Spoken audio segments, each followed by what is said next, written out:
ரோஹிணியும் மனோஜும் விஜயா கிட்ட மாட்டி அடி வாங்குறது உங்களுக்கும் பிடிச்சிருந்தா மறக்காம லைக் பண்ணிட்டு வாங்க வீடியோக்குள்ள போகலாம். நாளைக்கான ப்ரோமோக்கான ப்ரிடிக்ஷன் என்னன்னு பார்க்கலாம். சிறகடிக்க ஆசையில் விஜயா ரோஹிணி கிட்ட போய் ஏன் இப்படி பண்ணுன அப்படின்னு சொல்லிட்டு கத்துறாங்க. உடனே ரோஹிணி, ஐயோ மனோஜ் இப்படி பண்ணுவான்னு நம்ம நினைக்கலையே, இப்ப நம்மளை வசமா மாட்டி விட்டுட்டு இவன் தப்பிச்சிட்டானே அப்படின்னு ரோஹிணி நினைச்சிட்டு திருன்னு சாரி ஆண்டி, நான் வேணும்னு அப்படி பண்ணல, அதுக்கு ஒரு ரீசன் இருக்குன்னு வழக்கம் போல பொய் சொல்லி ஏமாத்திடலான்னு நினைச்சிட்டு விஜயா கிட்ட பேச ஆரம்பிக்கிறாங்க.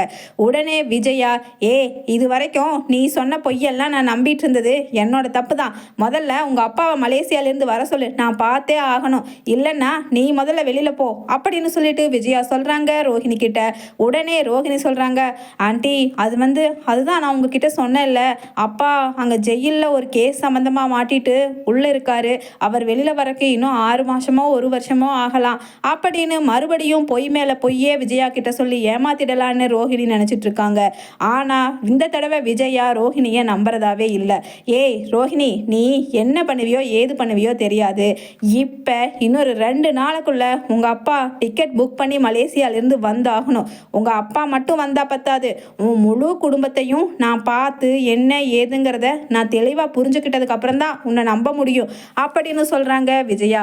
அப்ப மேலும் பேசுற விஜயா சொல்றாங்க ரோஹிணி கிட்ட, இதை பாரு, நீ ஏமாத்தினையே அந்த 30 லட்சம் ரூபா, அதுதான் மனோஜோட ஷோரூமுக்கு போட்டு இன்வெஸ்ட் பண்ணியிருக்கீங்கல்ல, அந்த பணத்தை உங்க அப்பா மலேசியாலிருந்து வரும்போது எடுத்துட்டு வர சொல்லு அப்படின்னு சொல்றாங்க விஜயா. உடனே ரோஹிணி என்ன பண்றதுன்னு தெரியாம, ஆண்டி அதுதான் அப்பா ஜெயிலில் இருக்காருன்னு சொல்றேனேன்னு சொன்ன உடனே விஜயா ஓங்கி 2 அடி அடிக்கிறாங்க ரோஹிணிய. அப்ப ரோஹிணியோட ஒரு பல்லு தெரிச்சு வந்து கீழே விழுந்துருது. உடனே ரோஹிணி, என்ன ஆண்டி இப்படி அடிக்கிறீங்களே அப்படின்னு சொல்லிட்டு அழுகிறாங்க. உடனே மீனாவும் ஸ்ருதியும், அத்தை அவங்கள போட்டு அடிக்காதீங்க, என்ன உண்மைங்கிறது நம்ம பொறுமையாக தான் கண்டுபிடிச்சு அதை விசாரிக்கணும், அதை விட்டுட்டு சும்மா இப்போ அடித்தவங்க மாத்திரம் அவங்க என்ன உண்மையை சொல்லவா போகிறாங்க அப்படின்னு பேசுகிறாங்க. அது மட்டும் இல்லாமல் ஸ்ருதி சொல்கிறாங்க, ஏன் ரோஹிணி எதுக்காக இத்தனை பித்தலாட்டம் பண்ணுறீங்க, இப்போ மீனாவோட அம்மா அப்படின்னா அவங்க ஃபேமிலி எல்லாமே எங்களுக்கு எல்லாத்த பற்றியும் தெரிஞ்சிருக்கு, அவங்க ஏழ்மையாக இருந்தாலும் அவங்களோட நேர்மை உண்மை எல்லாமே நமக்கு தெரியும். அதே மாதிரி தான் என் வீட்டு சைடும் எங்கள் அம்மா அப்பா யார் என்ன பண்ணுறாங்க அப்படின்னு எல்லாமே ஆன்ட்டிக்கும் தெரியும், இங்கே வீட்டில் எல்லாருக்குமே தெரியும். ஆனால் உங்கள் வீட்டை பற்றி உங்கள் அப்பா அம்மா உங்கள் கூட பிறந்தவங்கன்னு யாரையுமே இது வரைக்கும் நீங்கள் காமிக்கலையே அப்படின்னு சொல்லிட்டு ஸ்ருதி விவரமாக கேட்குறாங்க ரோஹிணி கிட்ட. அப்போ ரோஹிணி மனசுக்குள்ளே நினைக்கிறாங்க, இவெல்லாம் பேச வேண்டிய இடத்துல நாம இருக்கோமே இன்னைக்கு, இப்படி மாட்டிட்டோமே, இந்த முத்தும் நம்மளை சும்மா இருக்கவே விடமாட்டான் போல, என்ன பண்ணுறது இவனை அப்படின்னு தெரியாமல் ஸ்ருதிக்கு பதில் அளிக்கிற விதமாக ரோஹிணி சொல்கிறாங்க, ஸ்ருதி நான் அதுதான் சொன்னேன்ல, அங்கே எங்களோட ஃபேமிலி சுச்சுவேஷன் சரியில்லை மலேசியாவில், அதனால தான் நான் அவங்கள இங்கே வர சொல்லி உங்களுக்கெல்லாம் இன்ட்ரடியூஸ் பண்ண முடியலை. ஆனால் இதே மாதிரி சூழ்நிலை இருக்குன்னு சொல்ல முடியாது, இன்னொரு 6 மாதம் ஆகலாம், அதுக்கப்புறம் எல்லாரையும் நான் இங்கே வர சொல்லி இன்ட்ரடியூஸ் பண்ணி வைப்பேன்ல, அதுக்குள்ளே ஏன் இப்படி அவசரப்படுறீங்க, என்னோட சூழ்நிலையும் கொஞ்சமாவது புரிஞ்சுக்குங்க அப்படின்னு ரோஹிணி சொன்ன உடனே விஜயா பேச ஆரம்பிக்கிறாங்க. என்னடி என்ன உன்னோட சூழ்நிலை, நீ பொய் சொல்கிறதை எல்லாம் நாங்கள் நம்பிட்டே இருக்கணுமா, இனிமேல் நான் நம்பவே மாட்டேன். மனோஜ், இப்போவே உன் மாமனார் மலேசியாவிலேருந்து வரணும், அப்படி இல்லைன்னா உன் பொண்டாட்டி ரோஹிணியை கழுத்தை பிடிச்சி வெளியில் தள்ளு அப்படின்னு சொல்கிறாங்க. உடனே ரோஹிணி அச்சச்சோ என்ன பண்ணுறதுன்னு தெரியாமல் காலில் விழுந்துடுறாங்க விஜயாவோட காலில். உடனே முத்து சொல்கிறாரு, என்ன பார்லரம்மா, அம்மாவோட காலை வாரி விடுறதுக்காக கீழே விழுந்து நடிக்கிறியா, இனி எல்லாம் உன் நடிப்பு செல்லுபடி ஆகாது, எழுந்திரி அப்படின்னு சொல்லிட்டு ரோஹிணியை சொல்றாங்க. உடனே கண்ணுல தண்ணி வர பாவமா மூஞ்சியை வச்சுட்டு ரோஹிணி, மனோஜ் இவங்க எல்லாரும் தான் நம்பல, நீயுமா என்ன நம்பல, எங்க அப்பா மலேசியால தான் இருக்காரு, பெரிய பணக்காரர் அப்படின்னு மறுபடியும் மனோஜை ஏமாத்துறக்கு முயற்சி செய்யறாங்க ரோஹிணி. உடனே மனோஜ், என்ன ரோஹிணி இங்க ஏன் பாடே திண்டாட்டமா இருக்கு, இதுல உனக்காக நான் எப்படி பேசுறது, அதுதான் அம்மா சொல்றாங்கல்ல, நாளைக்கோ நாளானிக்கோ 2 நாளுக்குள்ள அங்க உன் ஃபேமிலியிலிருந்து யாராவது 30 லட்சம் ரூபாயை எடுத்துட்டு வந்து இங்க அம்மாட்ட கொடுக்கணும்னு சொல்கிறாங்கல்ல, அதை செய்ய, நான் ஒன்றும் பண்ணவே முடியாது இந்த விஷயத்தில் அப்படின்னு மனோஜ் எஸ்கேப் ஆகிக்கிறாரு. உடனே முத்து பேச ஆரம்பிக்கிறாரு, நீ எஸ்கேப் ஆகலான்னு நினைக்காத, அப்பாவோட பணத்தை தூக்கிட்டு போனது நீ தான், எனக்கு என்ன பண்ணுவியோ தெரியாது, உன் மாமனார் மலேசியாவிலேருந்து வந்து கொடுப்பாரோ கொடுக்க மாட்டாரோ, ஆனால் எனக்கும் ரவிக்கும் சேர வேண்டிய வேண்டிய அந்த ஷேர் கண்டிப்பாக 2 நாளுக்குள்ளே வரணும். அப்படி வரலைன்னா நான் உங்கள் 2 பேர்த்தையும், உன்னையும் உன் பொண்டாட்டியையும் கொண்டுட்டு போய் ஸ்டேஷனில் உட்கார வச்சு தட்டுன்னு தட்ட சொல்லிடுவேன். கம்ப்ளைண்ட் கொடுக்கறக்கு நான் ரெடி. என்ன ரவி, நீயும் ரெடியா அப்படின்னு சொல்லிட்டு ரவியை பார்த்து கேட்குறாங்க. உடனே அண்ணாமலை சொல்கிறாரு ரோஹிணியை பார்த்து, ஏம்மா எதுக்காக இத்தனை பித்தலாட்டம் ஆடி இருக்க? அதுதான் உங்கள் அப்பா பெரிய பணக்காரர்னு சொல்கிற.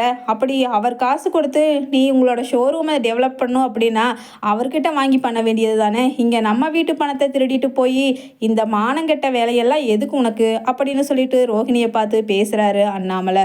உடனே ரோஹிணி சொல்கிறாங்க, அதுதான் அங்கிள், நான் அங்கே சூழ்நிலை சரியில்லைன்னு சொல்கிறேன்ல அப்படின்னு மறுபடியும் ஏமாத்த பார்க்குறாங்க. அப்போ டக்குன்னு அவங்களோட மூளையில், அதுதான் ரோஹிணியோட மூளையில் ஒரு ஐடியா கிளிக் ஆகுது. இப்போதைக்கு இந்த சூழ்நிலையிலிருந்து ஏதாவது ஒரு பொய்யை சொல்லி எஸ்கேப் ஆகிக்கலாம் அப்படின்னு யோசிச்சுட்டு முத்துவையும் ரவியையும் பார்த்துட்டு ரோஹிணி சொல்கிறாங்க, எல்லாரும் இதுதான் சமயம்னு சொல்லிட்டு ஓவரா என்னையும் மனோஜையும் சேர்த்து ரொம்ப பேசாதீங்க.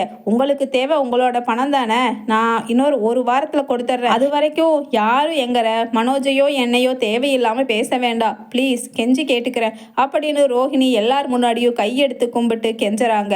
உடனே முத்து சொல்கிறாரு, அதுதான் உங்கள் அப்பா மலேசியாலேயே பெரிய பிஸ்னஸ் மேன் ஆச்சே, அவருக்கு ஃபோன் போட்டு இங்கே ஸ்பீக்கரில் போடு, அவர் சொல்லட்டும் இன்னும் 1 வாரத்தில் நான் 30 லட்சம் ரூபா பணத்தை என் பொண்ணு ரோஹிணி பேரில் அங்கேருந்து அனுப்பிச்சி வச்சிட்றேன்னு, அப்புறம் நாங்கள் நம்புகிறோம் அப்படின்னு சொல்லிடுறாங்க. உடனே ரோஹிணி, அவர் தான் ஜெயிலில் இருக்காரே முத்து, எப்படி அவர்னால் இது பேச முடியும்னு சொன்ன உடனே, சரி உங்கள் அப்பா தான் ஜெயிலில் இருக்காரு, ஏன் உங்கள் அம்மா உங்களோட பிஸ்னஸை பார்த்துக்கிற யாராவது ஒருத்தங்க அனுப்ப மாட்டாங்களா அப்படின்னு விவரமாக கேட்குறாரு முத்து. உடனே விஜயாவும், ஆமாம் அவன் கேட்குறது சரிதானே, உடனே உங்கள் அம்மாவையாவது பேச சொல்லு அப்படின்னு சொல்லிட்டு சொல்கிறாங்க விஜயா. உடனே ரோஹிணி, சரி 1 நிமிஷம் இருங்க, நான் வெளியில் போய் பேசிட்டு வர்றேன் அப்படின்னு சொல்லிட்டு வெளியில் ஃபோனை எடுத்துகிட்டு போகிறவங்க வித்யா கிட்ட ஃபோன் பண்ணி, வித்யா எப்படியோ நான் நல்லா மாட்டிட்டேன், அந்த 30 லட்சம் ரூபாயை அங்கிளோட பணத்தை எடுத்துகிட்டு போனது நானும் மனோஜும் தான், அத்தை எல்லாருக்குமே தெரிய வந்துடுச்சு, இனி எஸ்கேப் ஆகிறதுக்கு வேறு வழியே இல்லடி. அது மட்டும் இல்லாமல் நான் அந்த 30 லட்சம் ரூபாயை ஷோரூமில் இன்வெஸ்ட் பண்ண சொல்லி மனோஜ் கிட்ட கொடுத்துட்டு அவன்கிட்ட எங்கள் அப்பா மலேசியாவிலேருந்து அனுப்பின பணம் தான் அதுன்னு வீட்டில் போய் சொன்னேன்ல, எல்லாத்தையுமே மனோஜும் அவங்க அம்மா கிட்ட போட்டு கொடுத்துட்டான். இப்போ நான் நல்லா வசமாக மாட்டிட்டேன், என்னடி பண்ணுறது அப்படின்னு சொல்லிட்டு வித்யா கிட்ட கேட்குறாங்க ரோஹிணி. உடனே வித்யா சொல்கிறாங்க, என்னடி சொல்கிற, இப்படி எப்படிடி முழுசாக மாட்டினேன், இதுக்காகத்தான் நான் ஆரம்பத்திலிருந்தே உண்மையை சொல்லிடு, அவங்க எல்லாருமே நல்லவங்க, உன்னை ஏற்றுக்குவாங்கன்னு நான் சொல்லிகிட்டே இருக்கேன், நீ தான் அந்த வீட்டில் பணக்காரியாக கெத்தா பந்தாவாக வள வரணும்னு பொய் பேசிகிட்டு இருக்க, என்னமோ பண்ணு, இப்போ என்ன பண்ணுறது, என்னால் என்ன ஹெல்ப் பண்ண முடியும் உனக்கு அப்படின்னு சொல்லிட்டு வித்யா கேட்குறாங்க ரோஹிணி கிட்ட.